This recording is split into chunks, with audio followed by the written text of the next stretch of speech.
Nós teremos 2 palestrantes hoje à noite, que o primeiro palestrante, então, da Rede Unos, vai nos contar mais sobre a Rede Unos, o que também vai certamente fomentar essa parceria com a Facens. O Vitor Pucci, ele é head da Rede Unos de representantes regionais, ele é formado em turismo com MBA em marketing, tem 13 anos de experiência na área comercial, captação de recursos e parcerias. Sempre foi apaixonado por impacto social, fez parte de uma ONG de inclusão para pessoas com deficiência visual e também da Fundação Internacional Arte de Viver. Em 2014, foi um dos integrantes do programa Guerreiros Sem Armas, uma formação vivencial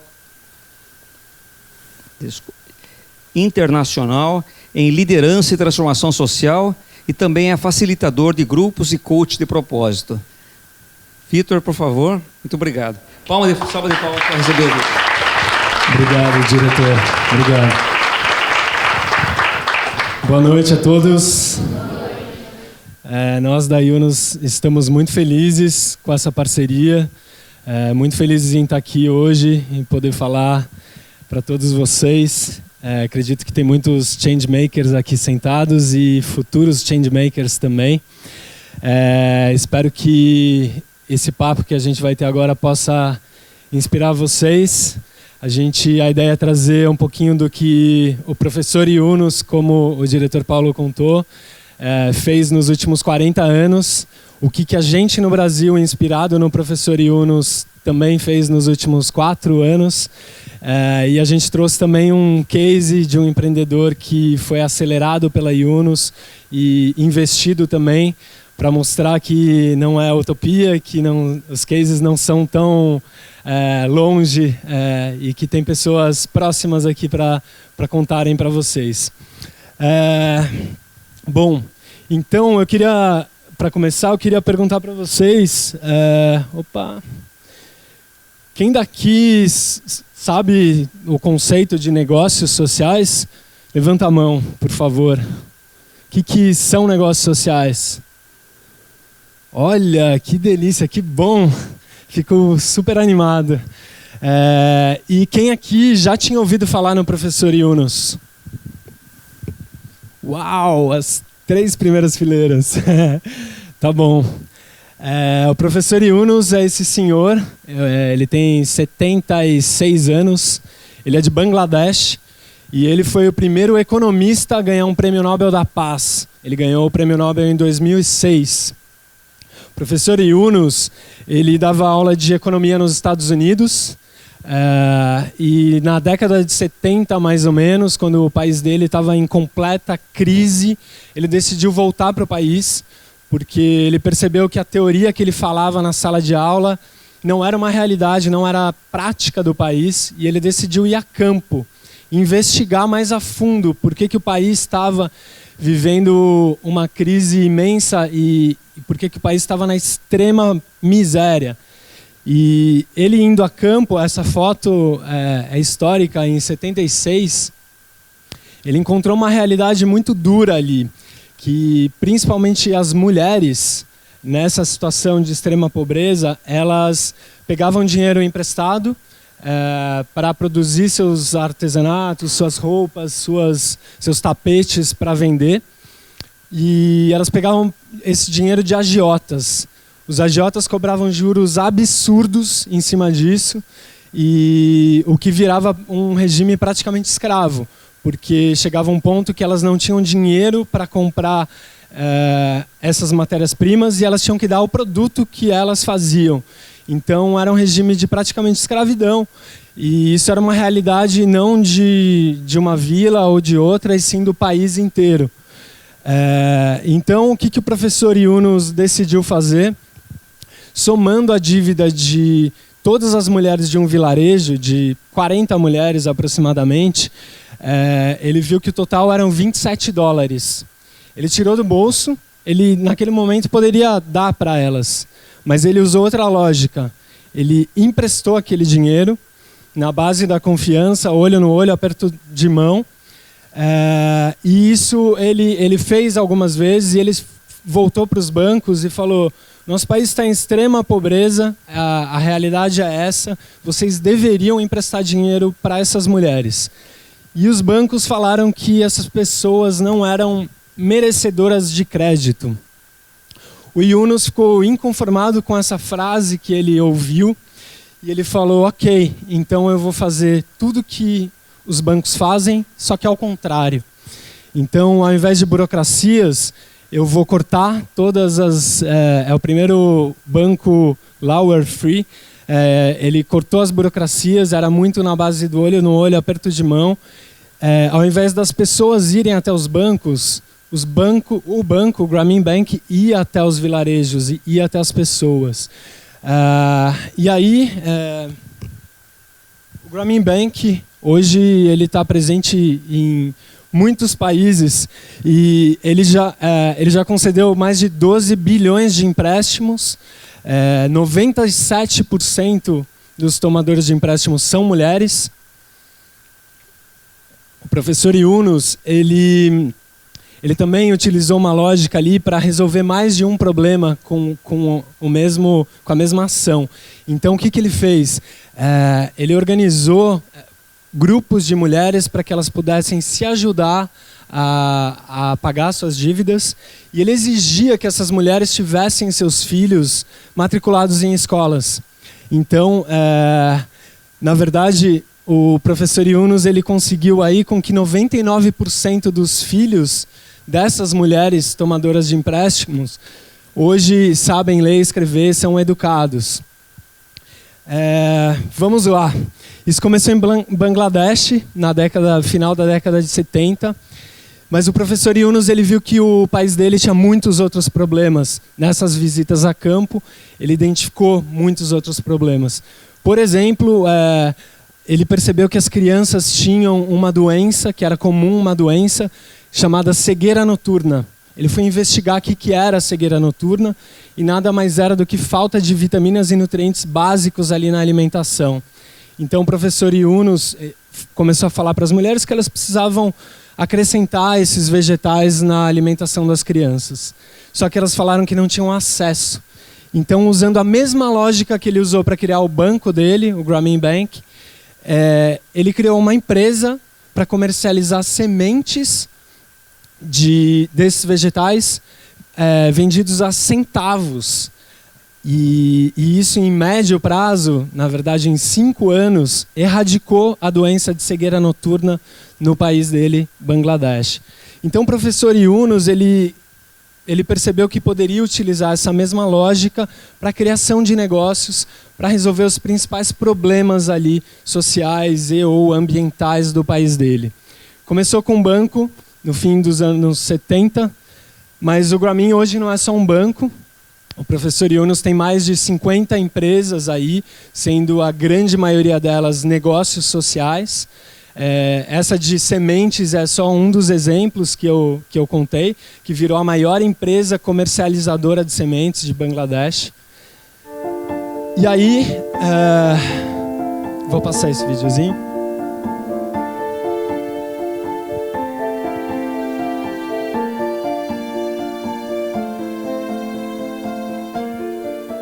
So I'm talking about the present civilization.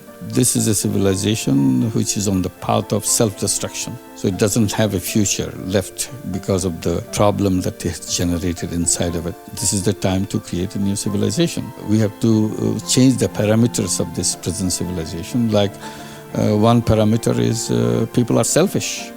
And that's what the whole civilization is built on. I said, that's wrong. That's a distorted interpretation of human being.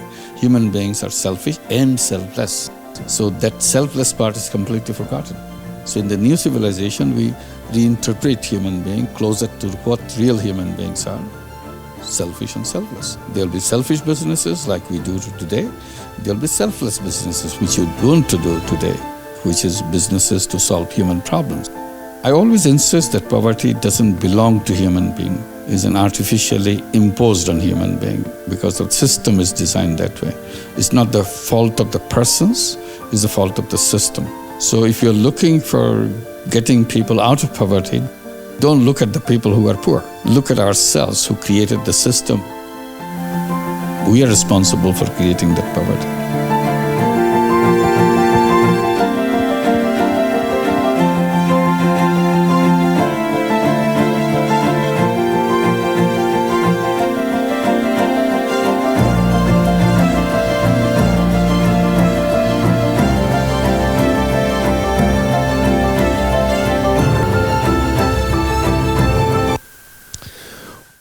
professor Yunus, ele é um grande sonhador.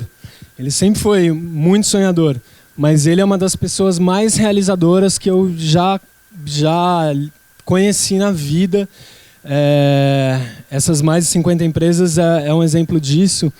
E eu gosto muito dessa frase que ele fala que $1 de caridade é $1 que termina ali. E $1 em um negócio social, ele se multiplica. Então, essa é um pouquinho a lógica que o professor Yunus criou sobre os negócios sociais. A Yunus Negócios Sociais, ela tem 6 anos internacionalmente. Aqui no Brasil, ela tem 4 anos. Eu vou abordar um pouquinho sobre o conceito e eu quero que todo mundo saia com isso bastante claro assim, no dia de hoje. O que são negócios sociais? São empresas, em primeiro lugar, juridicamente constituídas, que têm como principal missão, única missão, solucionar um problema social e ou ambiental, e elas são financeiramente sustentáveis. Então, se tiver a principal coisa que eu quero que vocês saiam aqui na cabeça sobre negócios sociais, esse quadrante eu acho que ele é bem claro sobre isso. A diferença do terceiro setor, a diferença do segundo setor, que são as empresas tradicionais, e o que são os negócios sociais, que a gente chama aqui no meio, que é o setor 2,5 da economia. Então, pegando aqui as ONGs, né, o terceiro setor, elas têm como objetivo o impacto social. Elas nascem ali por conta de problemas sociais, mas elas utilizam como mecanismo doações. Elas recebem doação para fazer com que isso aconteça. As empresas, o objetivo que rege elas é o lucro, no fim das contas. A decisão está ali se vai dar lucro ou não. E o mecanismo que ela usa para isso, ela tem que ser financeiramente sustentável. O negócio social, ele pega o melhor dos dois mundos, porque ele tem como objetivo maximização do impacto social. Então, é o objetivo ali, o coração é do terceiro setor, mas o corpo, o mecanismo é do segundo setor. Ser financeiramente sustentável. Tá claro? Sim? Ótimo. Então, agora para trazer cases reais, eu acho que o grande case que o professor Yunus traz de sucesso, também em Bangladesh, foi uma parceria com uma grande corporação que vocês conhecem, que é a Danone. E aí, qual que era o problema nesse caso? Mais de 50% das crianças sofriam de desnutrição. O professor Yunus, nessa ocasião, ele estava na França e ele foi convidado num jantar para junto com o CEO da Danone e outros executivos. E aí o professor Yunus contou a história dele, aí o CEO da Danone contou a história da Danone, e o CEO da Danone falou: eu gostaria que você sugerisse uma parceria entre a Danone e a Yunus. Logo, o Yunus lembrou desse número da desnutrição infantil e do que a Danone sabe fazer de melhor. Então o professor Yunus falou: vocês fazem um iogurte que dizem que é muito bom. E se a gente colocar todos os nutrientes, vitaminas, minerais que essas crianças precisam para sair da desnutrição e que elas possam comprar, que esse produto seja vendido num valor que elas já despendem. Então, a gente tem levantado os números ali que as crianças compravam já salgadinhos, Coca-Cola, doces. Então, como é que a gente faz para chegar nesse iogurte, que ele é saboroso, ele tem todas essas... Se a criança tomar 2 vezes por semana, num prazo aí de 6 meses, ela sai da desnutrição. Esse era o desafio. E aí, junto com a Danone, em torno de 6 meses, os papos foram evoluindo e a fábrica, que representava menos de 1% do que as fábricas da Danone estão acostumadas a implementarem, a fábrica em Bangladesh começou a operação há 6 anos atrás. Ela atingiu o ponto de equilíbrio no ano passado, o break-even dela. Ela é um negócio social, então todo investimento é retornado, mas agora todo o lucro que é gerado é reinvestido no negócio para que ele possa crescer e resolver mais rápido esse problema que ele nasceu para resolver. Então, aqui, o modelo que eles operaram é num estilo que aqui no Brasil é comum, né, do porta a porta. Né? Aqui a gente já tem o Yakult. Então, as mulheres empregadas no Grameen Danone eram pedintes e elas conheciam muito bem a região, conheciam muito bem as pessoas, então elas entregavam esse iogurte. Ali em cima é a foto da fábrica.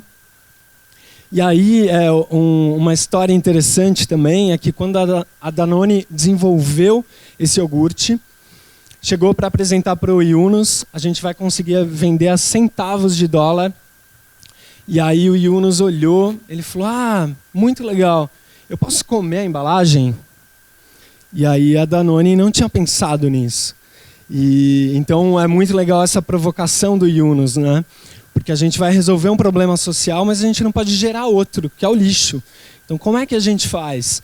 E aí, a Danone começou a desenvolver uma embalagem que fosse biodegradável. Ela ainda não é comestível, mas ela já é biodegradável. Bom, eu vou falar um pouquinho do Brasil, o que a gente faz aqui. Como eu falei, nós estamos há 4 anos no Brasil. A gente começou com uma incubadora e uma aceleradora. E recebendo projetos, aceleramos mais de 30 negócios nos últimos 3 anos. Um deles vocês vão poder ouvir aqui, vão ter a honra de ouvir o Matheus. Desses 30 negócios, eu quero contar um dos cases também, que chama B1, o Caio. A gente encontrou ele num Campus Party em Recife. Boa. Ele estava desenvolvendo esse protótipo, na verdade ele foi até premiado em Harvard com essa tecnologia. Qual que é o problema que ele ataca? O problema que ele ataca são infecções que são difíceis de curar com antibióticos. Na verdade, se a gente pegar aí a diabetes ela gera feridas que essas infecções, às vezes, com 1 ano de antibiótico, não conseguem curar. E muitas vezes as pessoas têm que amputar até pernas, braços, enfim, membros, por conta dessas infecções. O Caio desenvolveu essa luz. É uma frequência de luz que, em torno de 60 a 90 minutos, já começa a eliminar essas bactérias. Muitas vezes são bactérias que estão subcutâneas.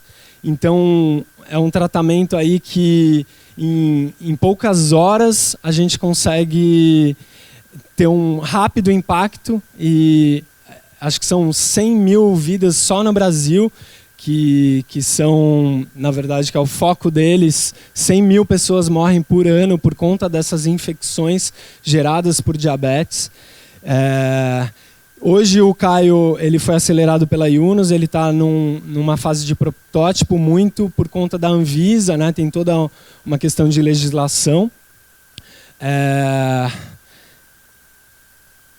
Eu vou falar um pouquinho, antes de trazer o Matheus, eu vou falar de uma outra área e também trazer um outro case que a gente tem olhado muito.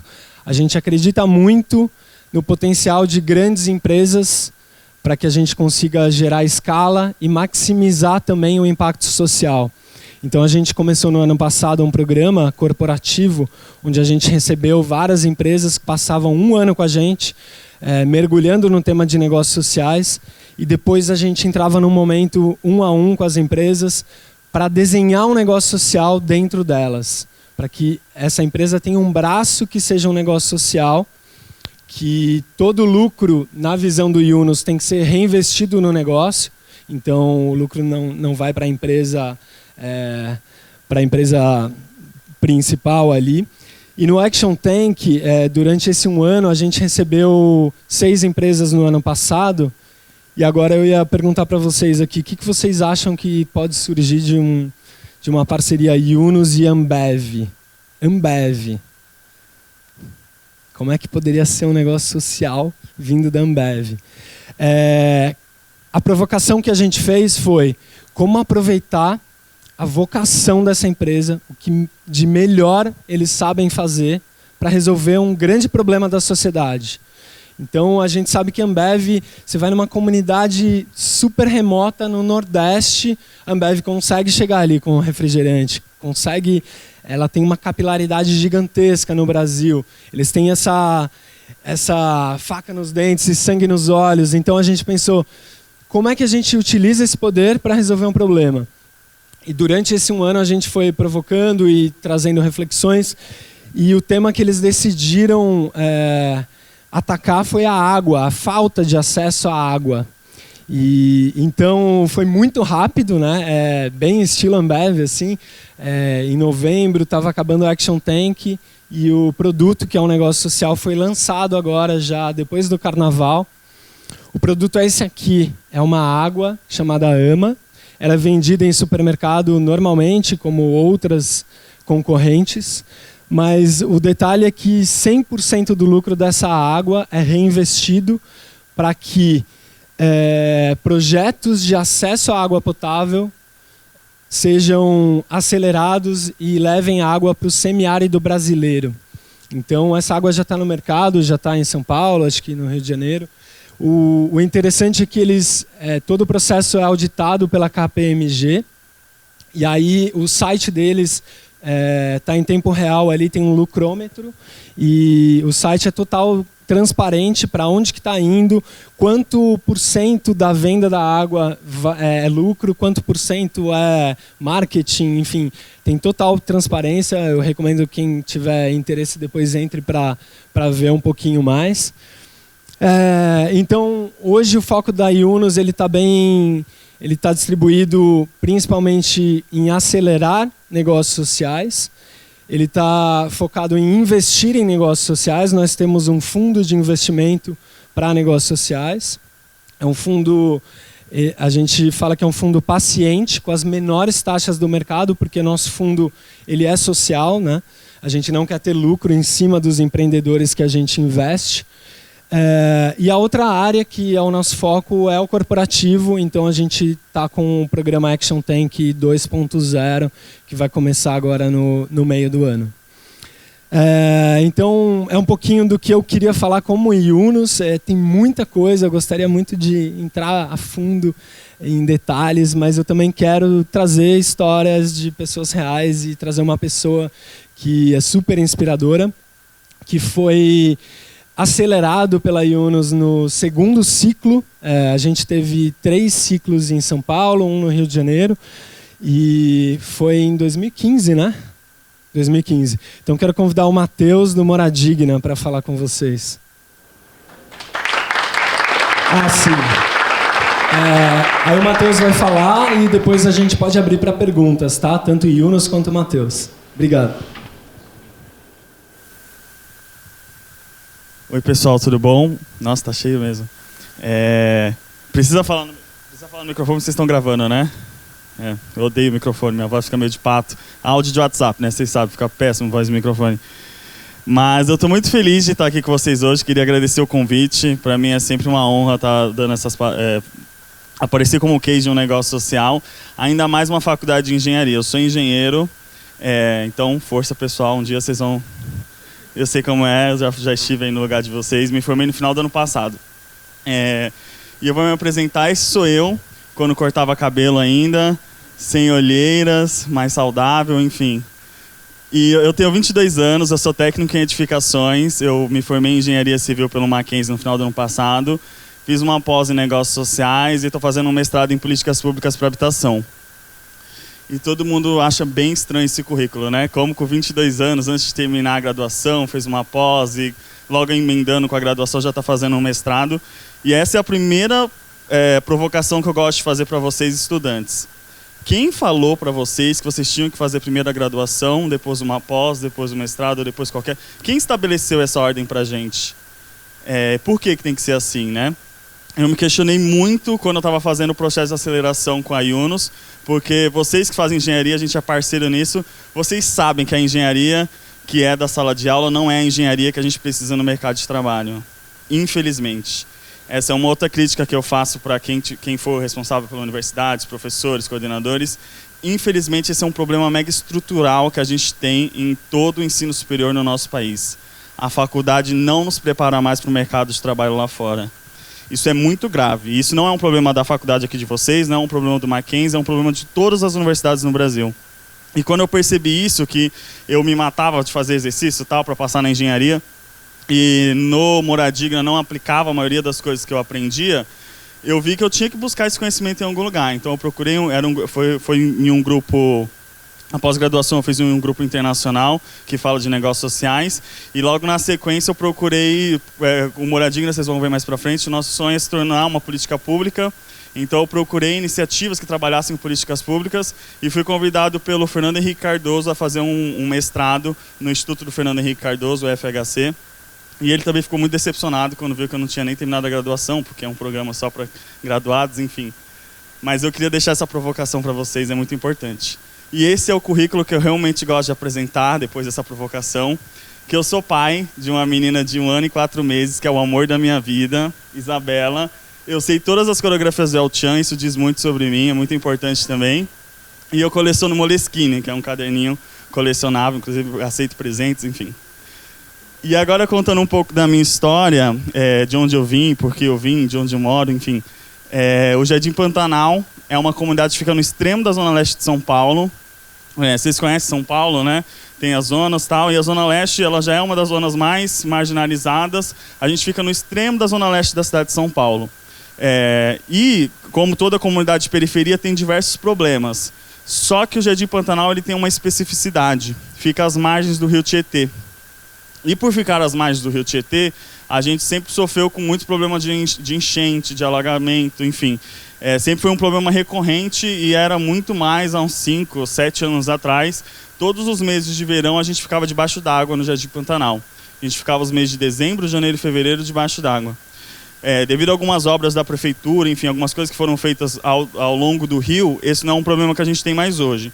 Porém, o bairro continua muito úmido ainda. Porque é a área de despejo do rio, né? Todo o rio tem que transbordar, e quando o rio transborda, aquela área fica muito úmida. Por isso que, inclusive, o nome do bairro é Jardim Pantanal. E por ser uma região muito úmida, as casas têm muito mofo, tem muito bolor, as casas são úmidas, as casas são geladas. E isso é um mega problema quando a gente, para uma residência, para qualquer pessoa, né? Não só quem mora em uma residência nas comunidades de baixa renda. E foi numa dessas enchentes, foi por passar por essa situação que eu criei o Moradigna. Eu lembro que eu tinha 7 anos, o meu irmão mais novo tinha 6 anos, e a gente passou por uma mega enchente, daquelas enchentes que pobre fala que não tem nada, quando vem enchente fala que perdeu tudo, mas foi bem real, a gente perdeu tudo. Mas eu lembro da minha mãe pegando eu e meu irmão, colocando a gente no lugar mais alto, ela olhou para mim e pediu desculpa, como se aquilo fosse culpa dela, como se ela tivesse que se justificar de alguma maneira pelaquela situação que a gente estava passando. E aquilo foi muito... Eu tinha 7 anos, não foi com 7 anos que eu criei o CNPJ do Moradigna, mas foi muito forte para mim. Eu tenho certeza que foi naquele momento que eu resolvi, enfim, fazer alguma coisa. E quando eu entrei na faculdade, quando eu tive acesso, inclusive numa palestra muito parecida com essa, ao tema de empreendedorismo social, que eu vi que, putz, podia ser isso... Podia não, hoje é isso que resolve um problema não só pelo qual eu passo, não só pelo qual minha mãe passa, Dona Alice, mas como 40 milhões de brasileiros passam. O problema das residências insalubres é um problema muito grande, é um problema super negligenciado no nosso país também. Se acontece algum problema de saúde com alguém que mora numa residência insalubre, por causa do mofo, uma bronquite, uma pneumonia, e essa pessoa acaba falecendo, ela entra na conta da saúde. Não que a saúde seja um problema resolvido no nosso país e tal, mas ela entra na conta da saúde. Essa pessoa morreu por falta de acesso à saúde, essa pessoa faleceu porque não tinha tratamento, não tinha remédio. Não. Essa pessoa morreu porque ela morava numa casa úmida, dormia do lado de uma parede com mofo. Por isso que essa pessoa contraiu pneumonia e por isso que essa pessoa, por mais... ela podia passar pelos melhores médicos, pelos melhores atendimentos, ela nunca ia ser saudável. Então é um problema muito grave que a gente pouco aborda. E por que essas residências são insalubres, né? No Jardim Pantanal a gente tem a especificidade da umidade, mas a gente sabe que residência insalubre é um mega problema de todas as comunidades de baixa renda, né? As pessoas elas não sabem como construir, as pessoas não sabem como reformar. Vocês são engenheiros, quem é engenheiro civil aqui? É nós, melhor engenharia, enfim. O que acontece? As pessoas, uma reforma não planejada, ela é 40% mais cara do que uma reforma planejada. Então, qualquer um que não planeja a sua reforma, ele já parte gastando 40% a mais. Isso é um absurdo, ainda mais para as pessoas que não têm esse dinheiro para gastar. Então, a reforma não planejada, as gambiarras, as reformas infinitas, é o que faz com que as residências sejam insalubres, né? E por isso que a gente criou o Moradia Digna. O Moradia Digna, que é um negócio social, que o Victor já explicou super bem o que é, mas como ele quer que isso seja frisado para vocês, eu vou repetir essa frase que a gente gosta muito. O que é um negócio social, né? Como uma ONG tem uma missão social, mas como um negócio tradicional, geram receitas suficientes para cobrir seus custos. É uma empresa na qual o investidor recupera seu investimento inicial, mas o lucro gerado é reinvestido na própria empresa para ampliação do impacto social. Então, o Moradia Digna é uma empresa, nós temos funcionários, um CNPJ, mas o nosso core business, nossa razão de existir é resolver um problema da sociedade, é resolver esse problema das residências insalubres. E como que a gente resolve isso? A gente criou um produto, a gente criou um serviço, que é o que a gente chama de Reforma Express. Porque o que resolve o problema de um ambiente insalubre? O que faz com que aquele ambiente passe a ser salubre, né? É uma reforma, uma simples reforma resolve esse problema. Por isso que a gente criou esse serviço. Então, é uma reforma rápida, é uma reforma que dura entre 3 e 6 dias, é um combo, então já está incluso material, mão de obra e gestão, e ela custa mais ou menos de R$3.000 a R$6.000. O preço médio fica em torno de R$4.800. Mas o principal é que a gente parcela esse valor para essas famílias. Então, as famílias pagam em até 12 vezes sem juros no Moradia Digna. Numa reforma de R$4.800, a família não conseguiria pagar à vista, não tem R$4.800. Eu nunca juntei R$4.800 na minha vida. Mas essas famílias também não, mas 10 parcelas, 12 parcelas de R$400, elas conseguem pagar, elas conseguem ter acesso. E é por isso que a gente criou esse produto, esse serviço. Bom, aqui o processo em linhas gerais, a gente faz a visita na casa da família, as famílias vêm até o nosso escritório no Moradia Digna, falam que precisam da reforma, por que precisam da reforma. A gente faz a visita, faz o levantamento das necessidades, entrega a proposta e a família comprando o serviço, a gente realiza a reforma. E aí eu trago algumas fotos, porque é difícil você tangibilizar que tipo de reforma a gente está falando, né? Quando a gente fala reforma, ou então até aqui, vocês podem estar pensando em alguma construção, ou alguma coisa mais complexa. Não. Eu estou falando de coisas super simples. Eu estou falando de intervenções que provavelmente vocês não precisam nas casas de vocês e que para vocês já faz parte do cotidiano. Mas tem muita gente, tem 40 milhões de pessoas lá fora que não tem azulejo no seu banheiro. Não tem piso no seu banheiro. Eu estou falando de instalação de vaso sanitário, de pia. Eu estou falando de azulejo novamente. Então, eu estou falando de pequenas melhorias, de pequenas reformas, intervenções simples mesmo, mas que podem ter um mega impacto na vida dessas famílias. E como que funciona o Moradia Digna, né? A gente tem 3 principais stakeholders. Os primeiros são os fornecedores de material de construção. A gente tem parceria com basicamente todas as indústrias de material de construção, com a Votorantim, com a Deca, com a Schneider, com a Vedacity, com a Coral. São todas as empresas parceiras do Moradia Digna, porém elas não são doadoras para o Moradia Digna. A gente não tem esse tipo de parceria com essas empresas. Por quê? Porque eu sou um negócio, eu não sou uma ONG. Se a gente fosse uma ONG, a gente receberia essas doações, a gente colocaria essas doações para dentro e geraria mais impacto. Mas como eu sou uma empresa, eu preciso receitar esse dinheiro. Eu preciso faturar esse dinheiro, eu preciso emitir nota desse dinheiro. Além do mais, se a gente passar por uma crise, qual que é o primeiro recurso, que nem a gente está passando agora, qual que é o primeiro recurso que essas empresas cortam? É esse tipo de doação. E eu vou fechar a minha empresa então por causa disso? Então, por isso que o Moradia Digna tem uma relação de parceria com essas empresas. A gente entrega algo de valor para essas empresas também. O que a gente entrega de valor para essas empresas, além dos números de impacto que a gente gera, é a possibilidade de entrar no mercado onde a gente atua. Porque o meu consumidor, quando ele está na gôndola da Leroy Merlin e tal, ou de qualquer outra loja de material de construção, ele tem plena consciência de que a tinta coral é melhor, de que a tinta coral não deixa cheiro, enfim, mas rende muito, enfim. Mas ele não tem dinheiro para comprar tinta coral, ele compra a similar, ele compra a mais barata. Quando eu tenho esse tipo de parceria com as empresas, eu faço com que elas entrem nesse mercado. Eu faço com que elas tenham acesso a esse mercado. Então, talvez a verba dessas empresas para o Moradia Digna venha através do setor de marketing. Porque eu estou dando uma oportunidade para elas. Na próxima compra de tinta desse cara, provavelmente ele vai consumir uma tinta coral. Então, é uma parceria, é uma troca que eu tenho com essas empresas. Isso é muito importante para o nosso modelo. O governo, que nem eu falei lá no início, o nosso grande sonho é se tornar uma política pública, um dos nossos sonhos é se tornar uma política pública, então o governo é uma parceria que só a gente sabe que é uma parceria, eles ainda não sabem, mas quando eles descobrirem a gente vai voar muito, porque a ideia é tornar esse produto cada vez mais acessível para a gente estar em cada vez mais lugares, transformando a vida das pessoas. E a mão de obra, que é um pilar para a gente, toda a mão de obra do Moradigna é da região onde Moradigna atua. Então isso faz com que a gente empregue as pessoas da comunidade, faz com que o dinheiro gire e no final do dia continue na comunidade, né? Enriqueça todo mundo. Então todos os pedreiros e ajudantes do Moradigna são da comunidade onde a gente atua. E aí, até com uma certa prepotência, esse é o melhor time do mundo para se realizar reformas. A gente tem uma equipe super jovem, enxuta, no escritório são 7 pessoas, a média de idade é 23, e são 7 pessoas que gerenciam todas as 10 equipes de reforma, realizando as reformas. A gente realiza mais ou menos 7 a 8 reformas por dia e entrega mais ou menos 25 reformas por mês. Isso é mais de uma obra sendo entregue por dia, então é uma logística muito complicada e a gente faz com que isso aconteça todo dia. E o que prende essas pessoas no Moradigna não é ser... É muito importante as pessoas estarem no Moradigna porque é um emprego para elas. É uma causa muito importante, todas elas acreditam muito no Moradigna, mas no final do dia é um emprego para essas pessoas, que é um diferencial que a gente tem nos negócios sociais também. E além disso, a gente desenvolveu com essas empresas parceiras o que a gente chama de Clube VIP. O Clube VIP é um programa de capacitação junto com as empresas de material de construção, a Vedacity, a Schneider Electric. Essas empresas elas têm muito interesse que a mão de obra aplique da melhor maneira possível o seu material. Porque se dá um problema no interruptor da Schneider, o cliente ele pode ligar no saque. E foi um problema de instalação, na verdade.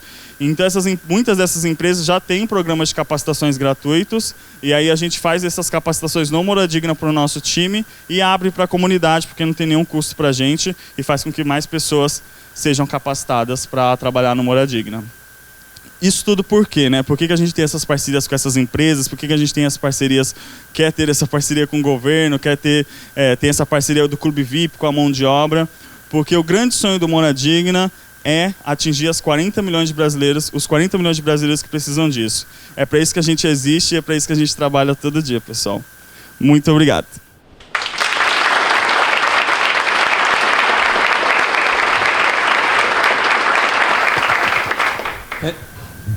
Antes de abrir a perguntas, eu quero refazer para vocês também algumas provocações, né?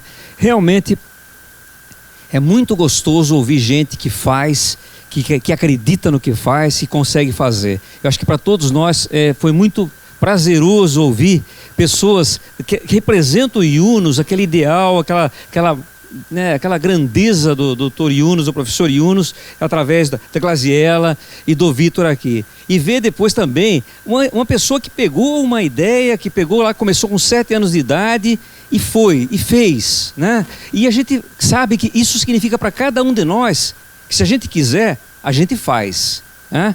E eu, agora pegando o gancho seu, a Facens, o objetivo nosso é formar cidadãos felizes que sejam bons engenheiros. Então, a gente também está muito preocupado, sim, né? Ao contrário de muitas outras instituições, a gente está muito preocupado em levar para o aluno realmente a capacitação para o século XXI que exige. Não só o conhecimento técnico, muito mais as habilidades que são necessárias. E é o que eu tenho dito em toda palestra dessa, eu nunca perco a chance de dizer o seguinte: a sala de aula é fundamental. Gastem muito bem todo o seu tempo, chupem do seu professor todo o conhecimento dele, arranquem dele a força desse conhecimento, porém, não percam oportunidades que a Facens sempre oferece para vocês, como palestras de hoje à noite, que vocês estão certamente ganhando muito para a vida de vocês. Muito. Eu tenho certeza absoluta que todos vocês aqui, como ontem, como as palestras de ontem, como outras palestras que virão, como eventos, como o Smart Campus Facens, que é uma atividade em que vocês podem participar da construção de um campus inteligente, como são todas as competições que a gente gera para os alunos, etc. Gente, realmente eu agradeço muito a presença, mas eu tenho certeza que vocês têm muitas perguntas para fazer e agora é o momento, então. Quem está aí atrás com o microfone, por favor, então... Tem microfones lá pelo fundo. Levanta a mão, por favor, quem quer fazer perguntas. Uma aqui na frente. Começa aqui. Boa noite. Eu tenho, na verdade, duas perguntas. Uma acho que pode ser respondida por qualquer um dos dois, que vocês falaram de empresa social, o termo não? Negócio social. O negócio social, legalmente ele é determinado como uma empresa do segundo setor com uma ação social? Seria isso? Ou legalmente ele é mais uma ONG? Como que seria definido? Vamos lá. Que bom que você fez essa pergunta para todo mundo sair com isso bem claro. O negócio social ele é uma empresa onde o objetivo dela é solucionar um problema da sociedade ambiental ou social, né? Então, juridicamente é uma empresa. Quer falar? Bom, prazer, Guilherme. Bom, prazer, sou Glaziella. Da Yunus também. Acho que a única diferença, né, quando a gente fala de negócio social, falar, no contrato tem alguma coisa? Não muda nada de uma empresa do segundo setor, né, que pode ser uma limitada, pode ser uma SA, pode ser todo o ramo, né, pode ser uma Ireli. Então, toda a constituição de uma empresa tradicional é um negócio social. O que muda é o conceito. Então, como que é a gestão desse negócio é o que muda. É claro que um dos nossos princípios é que 100% do lucro é reinvestido no negócio. Então, a gente tem uma pequena cláusula que fala que o lucro não vai ter dividendos, né? A gente não vai distribuir dividendos para acionista. Não existe acionista no negócio social. Mas ela é muito mais no conceito da empresa em si. E não tanto ali na burocracia da Constituição mesmo. Não sei se o negócio social paga impostos, como toda empresa, não tem isenção, não tem nenhum tipo de benefício fiscal. E paga os funcionários. O que a gente luta muito aqui nesse setor é que pague melhor do que no mercado tradicional, assim, porque a gente precisa de pessoas muito boas para resolverem esses problemas. Ficou claro? Tá.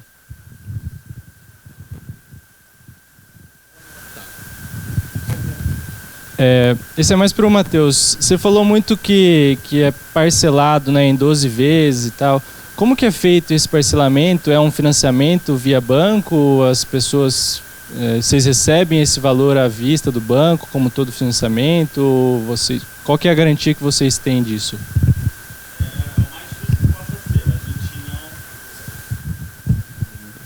É o mais difícil que possa ser. A gente financia. Então a gente emite um boleto em 12 vezes para a família pagar. E a garantia que a gente tem hoje tem uma avaliação de crédito da família antes de fazer o financiamento, mas é essa a garantia que a gente tem.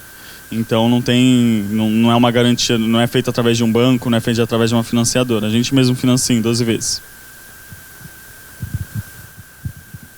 Boa noite. Tu disse que a empresa ela não tem lucros, certo? Não. A indústria, no caso, não tem lucros. Para ela chegar aonde ela chegou hoje, ela dependeu de patrocinadores? Como que funcionou? Claro, vamos lá.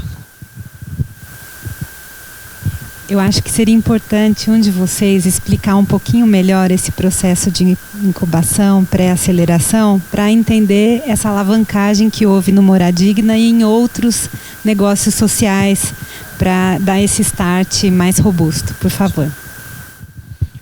Só para a questão do lucro, nós não somos contra lucro, pelo contrário, na verdade as empresas elas têm o lucro, a diferença é o que fazer com esse lucro. Então o lucro que a gente, como um negócio social modelo Yunus, a gente reinveste esse lucro, aí seja na estrutura, seja... Pelo que eu entendi da universidade, da Facens, a coisa de reinvestir em estrutura, reinvestir, é muito semelhante para que a gente possa maximizar esse impacto social, para que a empresa possa crescer mais rápido também, para resolver o que ela nasceu para resolver. Entendeu? Então, assim, a questão de patrocínios, na verdade, a empresa, ela no caso do Matheus, qual que é o core dele? Ele faz reformas, ele cobra por isso. Então, ele tem a receita através de reformas e não de patrocínios, de doações. Tá? Agora, para falar como é que funciona esse processo, dentro desse ambiente de empreendedorismo, a gente tem vários estágios, né? Tem aquele empreendedor que tem uma ideia e que quer colocar essa ideia no papel, quer começar. A gente usa muito uma metodologia que é a Lean Startup, a startup enxuta. A própria Yunus nasceu como uma startup enxuta. Então, o que a gente pode fazer como um mínimo produto viável hoje, com os recursos disponíveis para fazer acontecer, para validar o nosso negócio, o nosso produto, o nosso serviço, para aprender com isso dos nossos consumidores, possíveis consumidores. Então a própria Yunus, ela nasceu muito de uma forma, a Yunus Brasil, ela nasceu de uma forma empreendedora, assim, a gente não recebeu investimento de fora, nada disso. Rogério Oliveira, que foi convidado para empreender a Yunus aqui no Brasil. E a gente faz muito isso com os negócios que a gente recebe também. Hoje a Yunus está pegando projetos que estão num nível um pouco mais avançado, que é um negócio que já está rodando, que já prototipou, já validou e que ele já está faturando de alguma forma ali o produto ou o serviço que ele tem. Isso porque a gente tem um fundo de investimento também. Então, desde a ideia até o protótipo, até o negócio que já está rodando, como o Matheus, ele recebeu o investimento da Yunus, a Moradigna, no final do ano passado, né, Matheus? Foram quantos anos? Quer contar um pouquinho dessa jornada do empreendedor? Eu acho que existem vários estágios, né? E como o Victor está falando, hoje está mais focado em negócios que já estão rodando, né?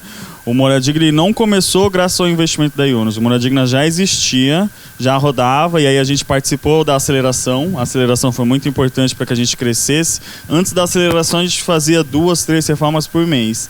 Depois da aceleração a gente começou a fazer 10, 15, hoje a gente faz 25 reformas por mês. A aceleração ela é muito voltada para o Lean Startup, então é para ajudar o teu negócio no menor espaço de tempo a crescer. Então são mentorias focadas nas eficiências do teu negócio, são pequenas palestras, pequenos cursos também voltados para a necessidade do empreendedor e dura 4 meses, né?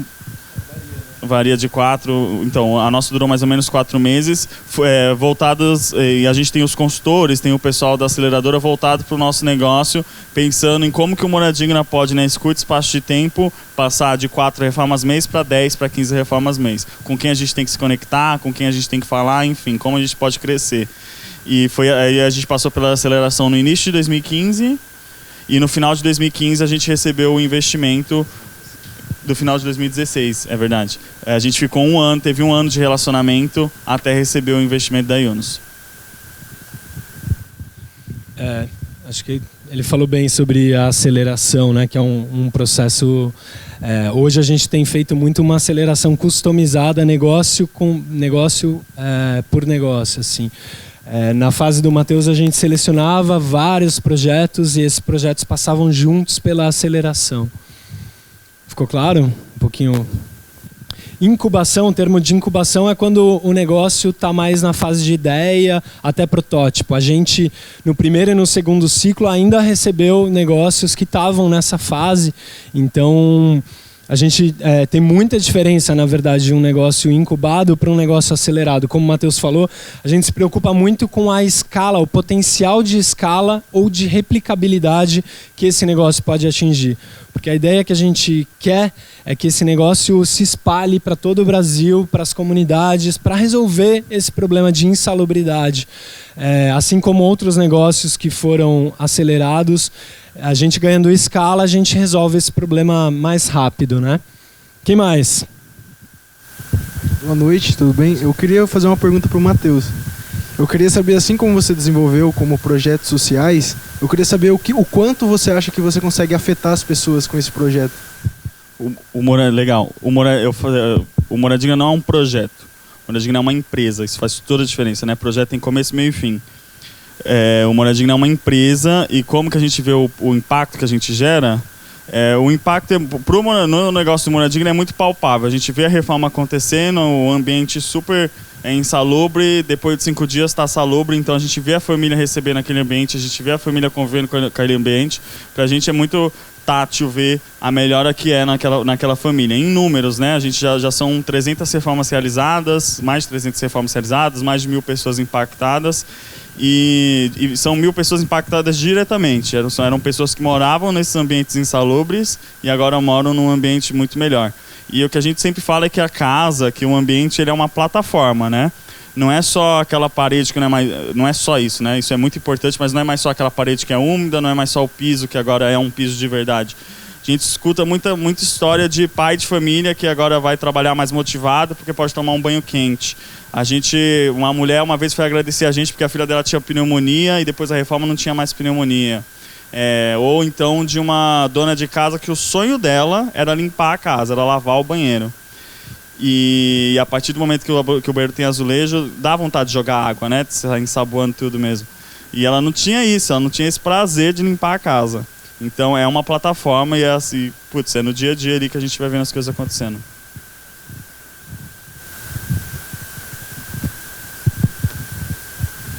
Sou eu de novo? Eu não quero alugar o microfone, mas a gente está aqui nessa sala com muitos alunos, a faculdade está nesse momento de trabalhar e trazer o empreendedorismo à pauta em tudo que a gente faz. E eu queria pedir para você, Matheus, contar um pouquinho da primeira reforma. Como é que você fez, sabe assim, aquela coisa, não vou mais esperar nada e vou arriscar, porque... Mas o empreendedorismo tem essa coisa do risco mesmo, né? E o empreendedorismo social é o risco aliado a essa vontade de melhorar o mundo, de trabalhar coisas que incomodam a gente e que estão lá sempre. Então, você podia contar um pouquinho sobre isso? Posso. Obrigada. Imagina. A primeira reforma do Moradia Digna foi na casa da minha mãe, lógico, para eu ficar na zona de conforto. E foi muito importante mesmo esse processo. Ela pagou, né? Foi uma venda, ela teve que pagar, porque não era só eu, enfim. Mas então, isso é muito importante, é um negócio. E isso é muito importante mesmo, porque o grande vale que tem entre você ter a ideia e querer fazer alguma coisa é o começar, né? E aí o pessoal começa a seguir a Belpass, começa a seguir essa galerinha aí e tal. E o que acontece é totalmente diferente, né? Para começar, eu gosto muito de uma teoria que é a teoria do effectuation, né? Que diz que você pode começar qualquer coisa, qualquer projeto, qualquer ideia com o que você tem nas mãos. Com quem você conhece, com quem você é e com o que você tem. E o que eu tinha? Eu tinha o cartão de crédito da minha irmã, que eu peguei emprestado, na verdade eu não tinha, eu tinha o cartão de crédito dela. Então eu usei o cartão de crédito da minha irmã para comprar um material parcelado.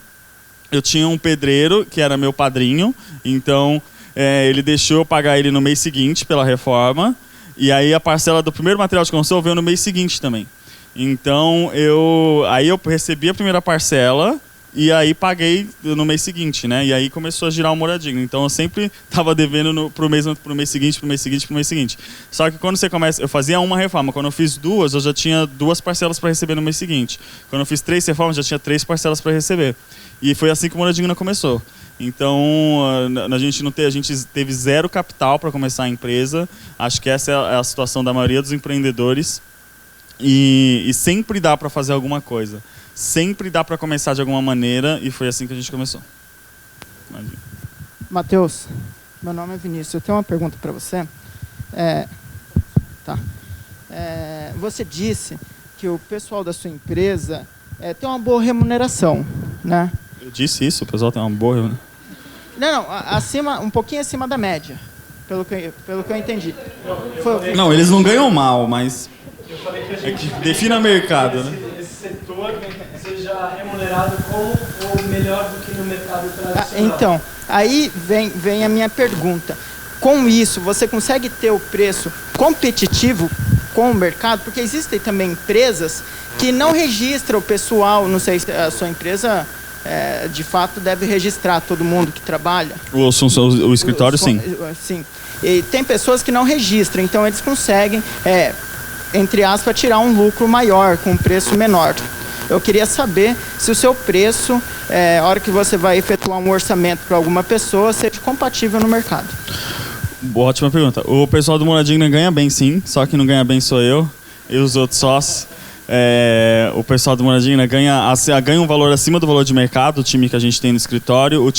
As equipes de obra também, porque eles trabalham, eles ganham o mesmo que eles ganhariam trabalhando na Zona Sul, atravessando a cidade, para almoçar. Então, no final do dia, eles ganham tão bem ou mais quanto eles ganhariam em outras empresas.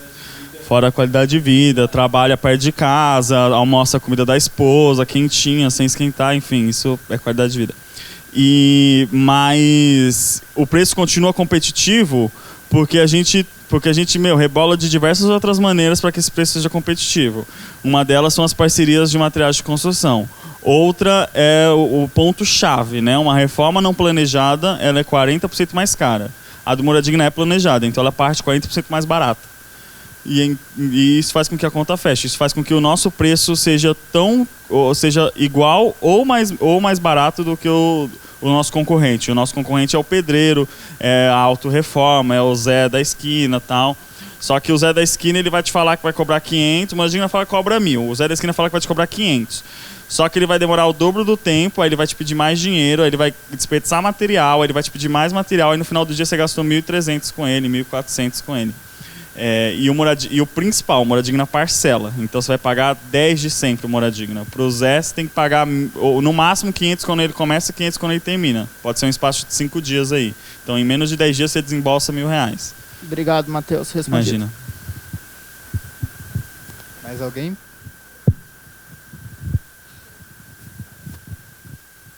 Minha pergunta... Bem pertinho? Ok. Minha pergunta vai primeiro para o Vitor. Você mostrou um case da água e você disse que todo o lucro é revertido em... Como que eu posso dizer? Em projetos que distribuem água no semiárido. Como é feito esse monitoramento desse investimento? Ótima pergunta. Eu não entrei tão a fundo no case da AMA, mesmo porque ele é super recente, ele tem 1 mês e pouco. Mas o interessante é que a Yunus, como parceria com a AMA pós o programa Action Tank, né, que eles passaram e criaram esse produto, a Yunus ela vai fazer um programa de aceleração focado em projetos que estão aí espalhados pelo Brasil, trabalhando o tema de acesso à água potável. Então, a própria Yunus vai selecionar esses projetos, e assim como o Matheus passou pelo programa, os projetos de água vão passar por esse programa. E a AMA tem esse lucrômetro que eu mostrei, né, que fica atualizando em tempo real. Todo esse lucro vai ser investido nesses projetos que não são da Ambev. São projetos independentes que vão ser negócios sociais, ou seja, eles também não vão ter lucro resolvendo esse problema, né? Então, hoje parece que a Ambev já trabalha com 3 comunidades, mas a ideia é agora, no segundo semestre, acontecer essa aceleração dos projetos que a gente já está em fase de captação. Então, quem conhecer aí projetos de acesso à água potável, principalmente focados no semiárido brasileiro, podem mandar e-mail para a gente, podem apresentar os projetos que a gente já está nessa fase de hunting. Eu pergunto porque, infelizmente, a gente tem corrupção até em projetos sociais, então a transparência de como é mostrado esse investimento é extremamente importante. Claro. Agora, para o Matheus, vocês estão atuando só na cidade de São Paulo. Só. Como vocês pretendem escalar a nível nacional e o que falta para vocês? O que você acha que falta para vocês alcançarem esse objetivo? Essa é a pergunta de R$1 milhão. O que a gente vislumbra, o que a gente trabalha, no que a gente está trabalhando hoje? A gente trabalha para transformar o Moradigna que existe hoje num modelo de franquia. Então, para qualquer pedreiro, para qualquer pessoa possa abrir um Moradigna na sua comunidade. No nosso planejamento, a ideia é formatar o Moradigna nesse modelo até o final do ano, para começar essa expansão em 2018. Mas o que é crucial hoje para o nosso modelo, a gente está estudando outras possibilidades, mas é a concessão do crédito também. Hoje quem financia somos nós, a reforma. Então a família financia com a gente gasta o dinheiro e a gente se endivida para parcelar para a família. Esse é um modelo que ele pode não ser tão sustentável. Então a gente se preocupa com isso e hoje a gente está buscando parcerias nesse setor de crédito. Pode ser um banco, pode ser uma instituição financeira, pode ser qualquer outra instituição que vá financiar para o morador e o Moradigna vá só realizar a reforma. Porque a gente é e quer ser cada vez mais especialista em realizar a reforma. A gente não quer ser especialista em conceder crédito. Então a gente quer terceirizar, a gente quer arrumar um parceiro que vai cuidar dessa parte. E em paralelo transformar o negócio numa franquia. É isso que a gente está trabalhando, é isso que a gente faz todo dia. Se vai dar certo, se não, aí só o tempo dirá. Última pergunta. Na verdade, tem mais alguém? Posso fazer? Em relação quando você começou, qual foi o momento tipo de start, assim, preciso fazer isso funcionar? Porque tem muita gente que tem a ideia, mas não sabe se vai para frente ou se fica parado no mesmo lugar, né? Fica estagnado. Legal. Eu assisti, então, desde muito novo eu tinha a ideia de fazer alguma coisa pela minha mãe, pela comunidade, porque era um problema que eu vivia ali todo dia, todo momento, eu morava naquela casa.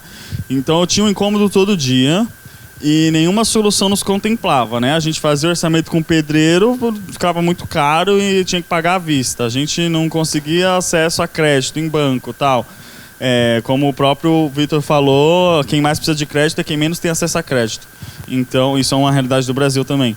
E aí, quando eu assisti uma palestra sobre negócios sociais, que eu, acho que daria para ter um negócio na área de habitação que fizesse esse serviço de uma maneira que fosse acessível, né?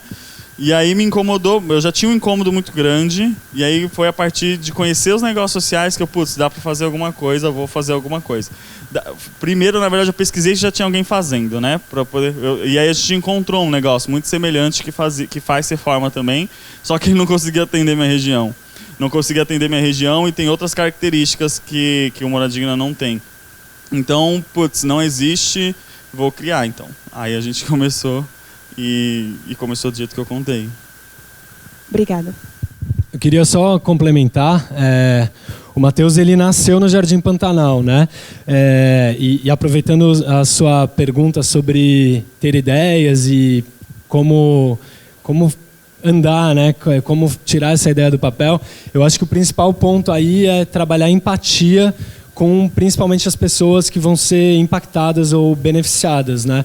O próprio exemplo do Yunus em 70, que voltou para Bangladesh, que foi para as vilas, que andou o país inteiro sentando no chão, conversando com aquelas mulheres e indo a fundo no problema, né? Então não adianta a gente ficar aqui na cadeira pensando na solução sem viver aquilo, né? Então trabalhar a empatia e viver realmente o problema que você quer resolver.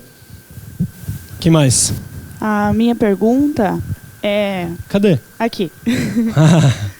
O Matheus comentou a respeito de o Moradigna se tornar uma franquia, né? E vocês já pensaram como, no modelo? Por exemplo, o que eu precisaria para implantar o Moradigna no interior de São Paulo? Ah, tá. Boa pergunta. Não, porque é justamente isso que a gente está desenvolvendo. Uma franquia, o que é? Uma franquia é uma marca e aí você tem um manual de como levar ela para qualquer lugar do Brasil, para onde você quiser levar, né? Havendo necessidade. Você nunca vai fazer um Moradigna no Morumbi. No Morumbi até sim, porque tem umas comunidades. Mas você nunca vai fazer um Moradigna na Vila Olímpia, o metro quadrado mais caro de São Paulo. Então existe um estudo de viabilidade que é feito junto com a matriz e aí tem um manual, que você leva um manual e a partir de um investimento de um valor X você consegue começar um Moradigna. Mas é justamente esse manual que a gente está desenvolvendo. O que você precisa ter, como que vai ser, tal, porque é muito trabalhoso. É muito trabalhoso qualquer negócio se transformar numa franquia. Um negócio social se transformar numa franquia, é muito novo o que a gente está fazendo. Ninguém nunca fez o que a gente está fazendo. Não tem em que fonte beber, não tem o que copiar, não tem... Então a gente conta com muita ajuda. O pessoal da Yunus ajuda a gente bastante. A gente tem outros consultores, outras empresas. A gente passou por uma pós-aceleração numa outra entidade que ajuda negócios sociais, que é o Instituto Quintessa, que tem lá em São Paulo, que também que está ajudando a gente justamente nisso, a desenhar os processos do Moura Digna, a calcular, a melhorar a nossa precificação, tal, para que no final do ano a gente tenha esse manual para que você ou qualquer um possa começar um Moura Digna. Ok, obrigada. Imagina. Som. É que eu tenho voz de pato também no microfone. Todo mundo tem. No microfone fica vivo. Boa noite. Boa noite. Meu nome é Felipe. Minha pergunta é para você mesmo. Bom, nós que fazemos engenharia, a gente sabe que tem algumas coisas que são difíceis, né? Algumas matérias que são difíceis, Tudo a gente difícil. tem obstáculos, enfim. Mas no final das contas tudo dá certo, né? A gente tem os meios para conseguir chegar lá, enfim. Tem ótimos professores, até mesmo no mestrado nós temos mentores, né? Então, assim, a minha pergunta não é técnica e também não é sobre nenhum processo de gestão.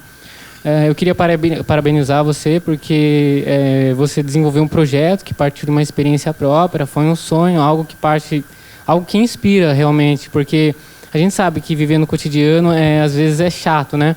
E você trabalha com a missão que você teve desde os seus 7 anos. Então, eu queria parabenizar você mais uma vez. E a minha pergunta é o seguinte: falaram sobre o seu objetivo e também falaram quando você iniciou, né, no processo de incubação. Eu queria perguntar qual foi a maior dificuldade e o que você fez para superar essa dificuldade. A maior dificuldade. Deixa eu pensar. Eu acho que a maior dificuldade foi largar o emprego que eu tinha para poder empreender 100% Moura Digna. Por 2 motivos. Uma, porque eu nunca tive dinheiro. Tipo, geralmente a gente escuta história de empreendedor que... o Jorge Paulo Lema empreendeu, mas empreendeu com 50 mil que o pai dele deu para ele. Não desmerecendo a história do cara, que eu sou super fã dele. Mas, enfim, é muito diferente de outras histórias. E eu não tinha, então... E eu tinha um emprego, eu trabalhava na Promon Engenharia, que é uma das maiores empresas de engenharia do Brasil. E foi muito difícil por 2 questões. Essa, então, eu não tinha uma poupança para me manter durante um período, enquanto o Moura Digna podia ou não dar certo. O Moura Digna tinha que dar certo, porque eu precisava pagar minhas contas. Mas é uma mega insegurança, né? Eu vou largar... É meio que você está largando o certo pelo duvidoso. Então, é por esse aspecto.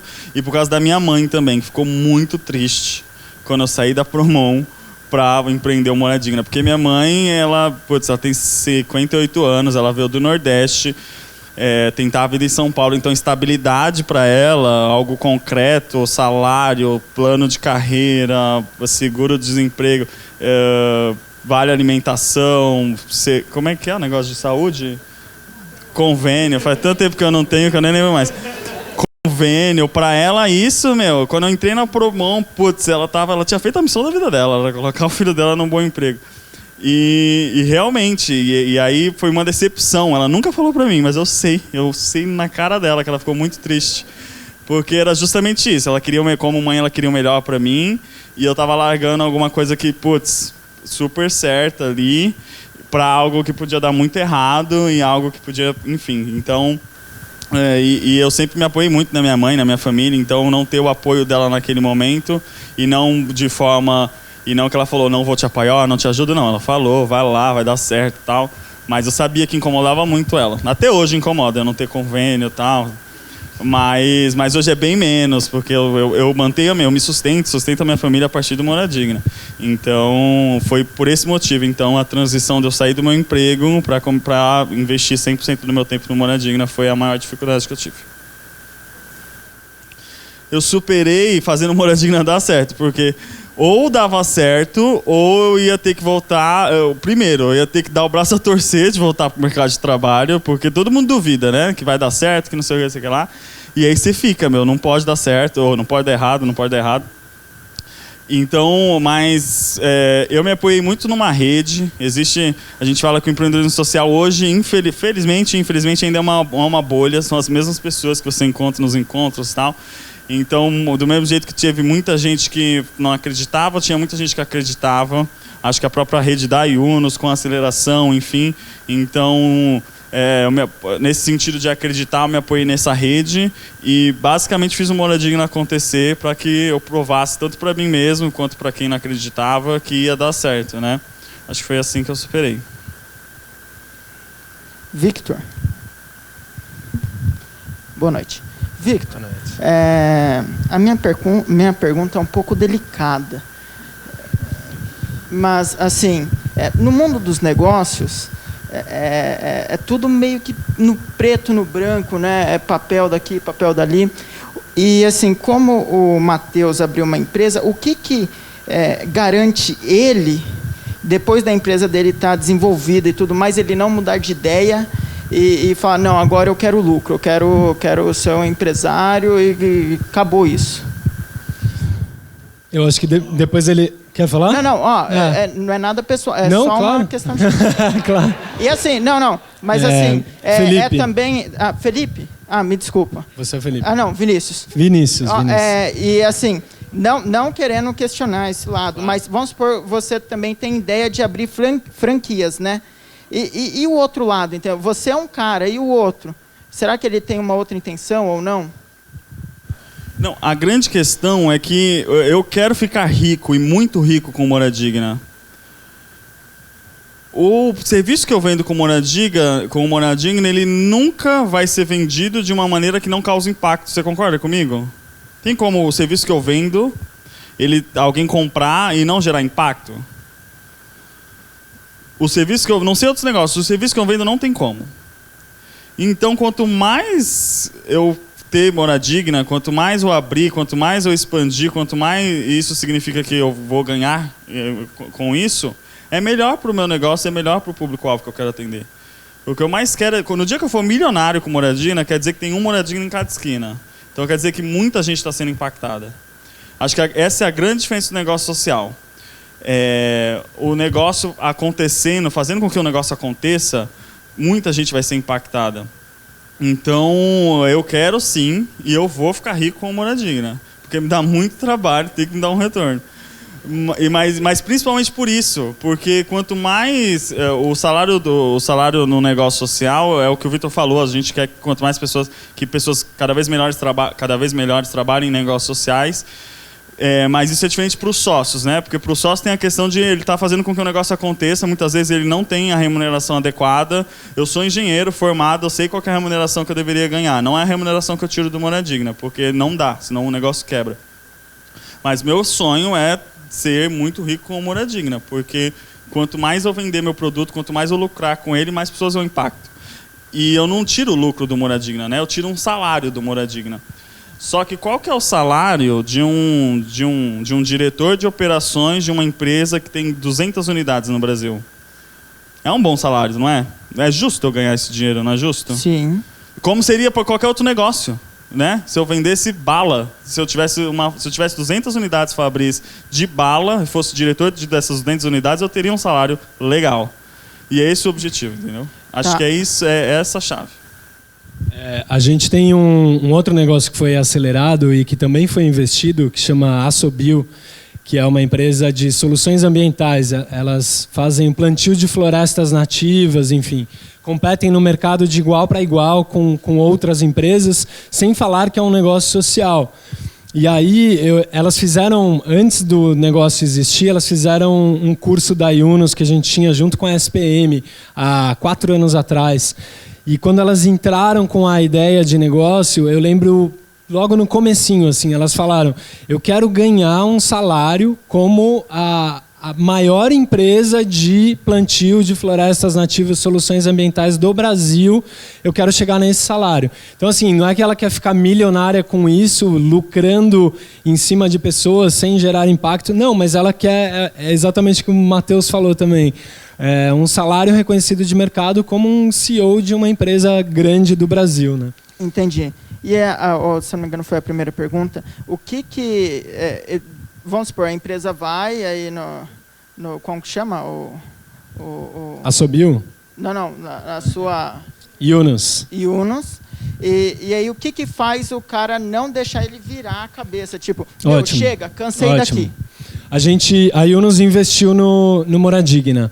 A gente tem um contrato que durante esse tempo de investimento, que é um investimento paciente que a gente chama, durante esse tempo de investimento, todo o lucro do Moradigna é reinvestido. A gente tem reuniões mensais de resultado, a gente tem reuniões... A Yunus quase que tem a Yunus tem uma mesa ali também no conselho da empresa. Então a gente faz todo esse acompanhamento. Se daqui 5 anos o Matheus decidiu mudar tudo e aí já devolveu o investimento e tal, aí é uma questão dele e não mais da Yunus. É do empreendedor mesmo. Entendi. Foi respondido. Muito obrigado. Desculpa pela pergunta. É isso, cara. Ótimo. Foi uma ótima pergunta. Obrigado. Só o mesmo ponto dele. Acho que é bacana reforçar o que o Matheus falou, né? Como o meu negócio não vai gerar impacto do formato que eu construí. Acho que não é só a questão da reforma, né? É a questão de toda a cadeia que você criou por trás, né? De trazer a própria comunidade para ser os profissionais, né? Então, acho que é o propósito de quando você cria, né? O negócio um todo, né? Não é só no fim, o que você está prestando, né? E o outro ponto que você respondeu agora, eu ia acrescentar alguma coisa. Do investimento da Yunus, da gente acompanhar a gestão. Não sei se você pode explicar um pouquinho para eles, mas a história, né, de negócios de impacto. Ótimo. Né, e o negócio social, que é o que a Yunus prega, né? Tá. Vocês lembram aquele quadrante que eu falei que era muito importante que vocês saíssem com isso claro? Do segundo setor, as empresas tradicionais, do terceiro setor, que são as ONGs, e do meio, que são os negócios sociais. Ali no meio, eu vou contar agora, aproveitando a sua pergunta, eu vou contar mais detalhes então desse meio, que é o setor 2,5. Dentro do setor 2,5 não existem só negócios sociais. Existem empresas que geram impacto social e têm lucro, sim. Os empreendedores têm lucro e eles têm distribuições de dividendos. Como é que chama isso? Hoje, como todo esse setor é muito novo no Brasil, tem menos de 6 anos, tudo isso que a gente está falando no Brasil, conceitos e discussões, a gente está criando isso. A Yunus se posiciona como negócio social, empresa que tem como objetivo o impacto social e não distribuição de dividendos. Então, negócio social é esse modelo Yunus que a gente está falando aqui o tempo inteiro. E tem negócios de impacto social, que aí é esse modelo que o empreendedor pode sim tirar lucros e ter dividendos. Também tem fundos de investimentos que investem em negócios de impacto. E esses fundos, eles têm lucro em cima de negócios de impacto que têm lucro também em cima das pessoas. Então, são só algumas diferenças, mas, na verdade, a gente não é contra nada disso. A gente tem o nosso modelo e estamos todos juntos no mesmo barco, gerando impacto social aí pelo Brasil e pelo mundo. Acho que só para a discussão, assim, qual é a diferença quando a gente fala de reinvestir, né? Por que não ter dividendos dentro de uma empresa? E acho que principalmente quando a gente vai para larga escala. Né? Hoje o Moradigna está relativamente pequeno, mas imagina que ele vire nacionalmente, né? Esteja em qualquer lugar. O tamanho de dinheiro que a gente está falando é muito maior. E aí grandes empresas que têm um capital grande, né? Que tem um dividendo grande, ele só acumula riqueza. E aí um dos grandes responsáveis hoje, quando a gente olha para desigualdade, é acúmulo de riqueza. Então, saiu recentemente, até não sei se vocês viram, um relatório da Oxfam que fala que 1%... Como é que é? 1% da riqueza do mundo... Não, 50% da riqueza do mundo está concentrado em apenas 1% da população. Então, é muito poucas pessoas com muito dinheiro. Então, a gente tem um grande problema realmente de desigualdade, né, de distribuição de renda.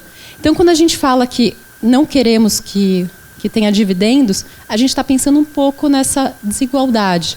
Uma empresa, legal que quando ela pode ter boas remunerações, pode ter bons salários, mas o que ela faz com o restante, com o que sobra, com os dividendos que antes iria só para acionista, né? Hoje tem pessoas que só são acionistas, elas não estão trabalhando, elas só estão acumulando riqueza. Então, quando a gente fala nesse modelo, é em alta escala, vamos usar esse dinheiro que antes era só para acumular, para a gente reverter no negócio e continuar causando impacto? Então, a gente não quer, né, podar pequenos empreendedores como o Matheus por conta desse modelo, mas se ele cresce, olha o impacto que tem desse dinheiro em circulação. Eu queria falar um pouquinho agora também nessa base de investimento de negócios sociais. Quem que investe num fundo de investimento da Yunus, por exemplo, sabendo que não vai ter lucro? Quem vai colocar a grana para que a gente invista em negócios sociais sabendo que não vai ter lucro. A gente, nesses últimos anos, acabou focando num mercado da filantropia, que voltando para aquela frase que eu falei de $1 de caridade morre ali e $1 em negócios sociais se multiplica. A gente os investidores do nosso fundo são pessoas que só doavam, por exemplo, $1 milhão por ano para instituições sociais, e hoje ele tem a possibilidade de investir no fundo, onde daqui 5, 6 anos ele vai ter esse $1 milhão de volta, e aí daqui a 6 anos ele vai estar com $2 milhões ali para investir de novo. Então, é o que o Yunus fala de multiplicar, né? Eu acho que tem a ver um pouquinho com aprofundando um pouco mais do que a Glaze trouxe. Mais perguntas? Como estamos? Último ponto. Vocês têm aquele outro empreendedor que é da luz... o B1. B1, né? E aí, isso é interessante para comentar também, porque qual é o impacto ele tentando trazer essa tecnologia para vários casos com valor muito barato, ou ele vendendo essa solução para uma grande indústria farmacêutica, e aí essa solução ficaria caríssima e poucas pessoas teriam acesso a essa tecnologia, né? Perfeito. Isso aconteceu com o Caio logo no comecinho, quando ele começou a trazer à tona ali a solução que ele desenvolveu. O Caio ele recebeu muitas propostas, tanto de investidores quanto da indústria farmacêutica, da própria indústria farmacêutica. Só que o objetivo dele não era ficar milionário com isso, o objetivo dele era resolver esse problema. E aí, na Campus Party, quando a gente abordou ele não conhecia o conceito de negócios sociais ainda, a gente apresentou e ele falou, faz muito sentido, é isso que eu quero. E aí que a gente começou a trabalhar junto. Mas, quer complementar do Caio? Só ia falar que ele fala que a solução dele é tecnologia. Podia custar R$10, pode custar, né? Porque ele ainda está no processo de tecnologia. Mas pode custar R$10 como pode custar 10 mil. Exato. Dependendo do investidor. Né?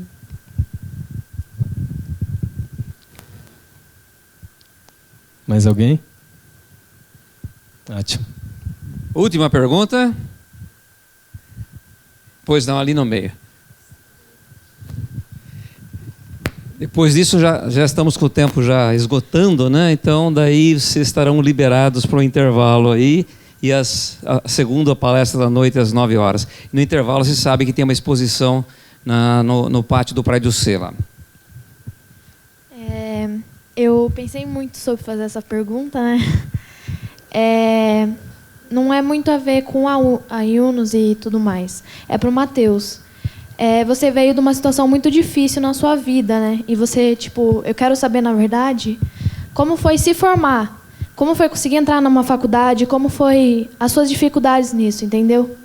Eu não sei, mas eu e muitos daqui devem passar a gente passa muita dificuldade para conseguir se formar, tanto financeiro como social mesmo. Aí eu quero saber como foi para você se formar numa boa faculdade, que a Mackenzie é maravilhosa e é o sonho de muitos, eu acho. Sim. E isso, sim, mais ou menos. Tá. O Mackenzie realmente é maravilhoso. Eu sou apaixonado pelo Mackenzie. Tem diversos programas, mas eu sou apaixonado pelo Mackenzie. Como foi? Eu sempre, como eu contei da minha mãe, educação sempre foi um valor muito forte lá em casa. A gente sempre, eu tenho mais 2 irmãos, a gente sempre foi muito, minha mãe e meu pai sempre cobraram muito a gente referente à educação, porque era a única, na visão deles e na nossa, era a única válvula de saída para sair do Jardim Pantanal. Para poder ter um crescimento, para poder sair daquela situação de vulnerabilidade, era estudar, se formar, ter um bom emprego e sair daquela situação. Então, meus pais, a gente sempre frisou muito nisso. Então, a gente sempre estudou muito, eu sempre fui muito nerd e tal. E aí eu passei, como eu cheguei no Mackenzie, o meu sonho era fazer engenharia na Poli. E aí eu passei no vestibular da Poli, eu sempre estudei em escola pública, e aí no ensino médio eu consegui uma bolsa para um cursinho pré-vestibular. Fiz o cursinho e aí passei na Poli, só que eu não pude fazer a matrícula. Eu não pude fazer a matrícula porque eu precisava trabalhar. E a Poli é integral. Não sei, aqui é integral a engenharia de vocês? Não, né? A poli é integral, você tem que estudar manhã, tarde, às vezes tem umas aulas à noite, e eu precisava trabalhar. Minha mãe estava numa situação de que tinha que minha mãe sempre trabalhou de doméstica, tinha que parar de trabalhar, já com seus 55 anos. Então eu tinha que começar a trabalhar, e aí eu não poderia estudar na poli, não poderia fazer um curso integral. E aí foi uma puta decepção. E aí, mas como eu tinha tido notas muito boas, eu consegui uma bolsa no ProUni para estudar numa universidade particular. E o Mackenzie Engenharia Integral, só que é diferente, é manhã, tarde ou tarde e noite. Aí eu fazia tarde e noite e trabalhava de manhã. E aí eu fiz, realmente foi muito difícil, mas para mim, e como eu imagino que é para vocês também, não é que é difícil, é que não é tátil, porque tudo que nos motiva a aprender, a gente aprende. Se por algum motivo vocês quiserem aprender, cair na cabeça de vocês, ou putz, foi muito importante para vocês aprender mandarim, 1 mês vocês estão falando mandarim. É questão de motivação a gente aprender qualquer coisa. E esse é um aspecto bem particular. Foi muito difícil para mim porque eu não me motivava. Não era nada motivacional. Não é para ser motivacional a aula, não é para ser um show, né? Mas como eu não via aplicabilidade, como eu não via... como a gente se pega estudando para a prova, estudando para passar em prova, isso para mim é horrível. Porque conhecimento se perde com isso, né? A gente não constrói conhecimento. A gente, pelo menos no curso que eu fiz, como eu fiz, posso ter feito errado, enfim. Mas como eu fiz, eu estudava para prova. Eu estudava para decorar, para fazer prova. E passava em prova. E era assim que funcionava, e é assim que funciona, e por isso que é tão deficitário, como eu falei para vocês. Então não tinha uma motivação, eu acho que é isso. Quando o curso não consegue nos motivar, quando a gente não vê valor naquilo, tudo vai ser muito difícil. Mas, putz, se vocês quiserem, por algum motivo, como eu falei, então vocês têm que saber qual que é a real motivação de vocês para estar fazendo aquele curso. A minha real motivação era terminar. A minha real motivação era fazer para acabar logo, para poder fazer outras coisas e para não ter mais aquilo. Então, e geralmente quando você passa do meio, é essa a sua motivação. Então, eu fui muito... engenharia. Engenharia era para ser um curso lindo, maravilhoso. Você sair depois de 5 anos de uma graduação e falar que engenheiro é a melhor sensação da vida de vocês. Mas, e para entrar também é muito gostoso, né? Vou fazer engenharia, eu tenho um poder de transformação. O que eu pensava? Vou ter um poder de transformação, tipo o Homem de Ferro. Eu vou poder fazer muita coisa como engenheiro. E aí a aula ia tirando isso de mim a duras penas, Eu ia para a aula e, slide, eu ia para a aula. Então, eu acho que a grande questão é essa motivação. Então, se prendam a um objetivo maior. Ser engenheiro faz muito sentido. A gente precisa de cada vez mais engenheiros no nosso país. Eu acho que uma das grandes deficiências que a gente tem no Brasil é devido à falta de engenheiros que a gente tem. E somos nós que construímos o futuro, né? Para as outras profissões, para qualquer outro tipo de coisa. Então eu tinha um propósito que também era relacionado ao Moradigna, era terminar para me graduar em outra coisa, para fazer o Moradigna acontecer. Enfim, então foi muito difícil sim para mim, eu sei que é muito difícil para vocês, mas força, muitas horas de estudo e, eu não consegui. O que eu tento fazer nesse tipo de palestra é falando para vocês que está errado e que vocês precisam fazer alguma coisa para que a engenharia deixe de ser assim. Eu não consegui enquanto eu era estudante, por N motivos. A minha fé está em vocês, está nas outras gerações de estudantes, e no pouco que eu falo aqui para vocês, para mostrar que está errado a gente estudar para fazer prova, para decorar, despejar material em prova e passar. Isso está errado. Isso não constrói melhores profissionais e não constrói melhores engenheiros para lugar nenhum. A faculdade precisa ser muito mais que isso. Então, boa sorte aí para vocês. Obrigada. Pode nos cobrar por isso que ele falou também. Muito obrigado a vocês mesmo e sempre a casa de vocês aí. Obrigado.